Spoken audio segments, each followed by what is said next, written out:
Bienvenidos a Valencia Mítica. Las Torres de Quart son un conjunto de torres defensivas situadas en la ciudad de Valencia.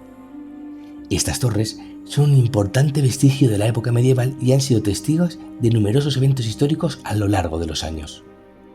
La historia de las Torres de Quart es fascinante y está estrechamente ligada a la evolución de la ciudad y a su papel en la defensa ante posibles amenazas.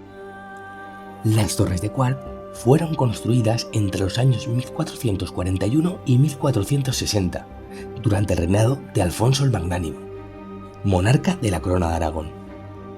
Estas torres formaban parte del sistema defensivo de la ciudad y se erigieron como una respuesta a las necesidades de protección ante los constantes conflictos y amenazas que la región enfrentaba en esa época.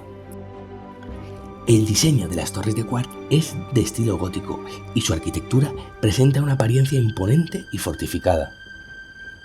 Estas torres tenían un propósito doble: servían como puntos de vigilancia desde los cuales se podía detectar la llegada de posibles enemigos y también como defensa ante ataques enemigos.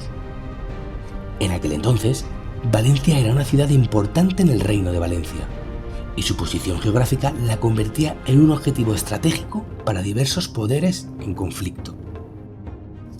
A lo largo de los siglos, las Torres de Quart desempeñaron un papel crucial en la historia de la ciudad. En el siglo XIV, durante la Guerra de la Independencia Española contra las tropas napoleónicas, las torres sufrieron daños significativos debido a los enfrentamientos armados y con bombardeos. Sin embargo, a pesar de los estragos sufridos, las Torres de Quart lograron resistir el paso del tiempo y los conflictos.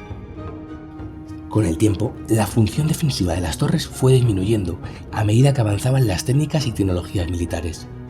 Aunque perdieron su importancia estratégica, las Torres de Quart continuaron siendo un símbolo histórico y cultural de Valencia. En el siglo XX se llevaron a cabo diversas restauraciones y trabajos de conservación para preservar su estructura y su valor histórico. Hoy en día, las Torres de Quart son una de las atracciones turísticas más emblemáticas de Valencia.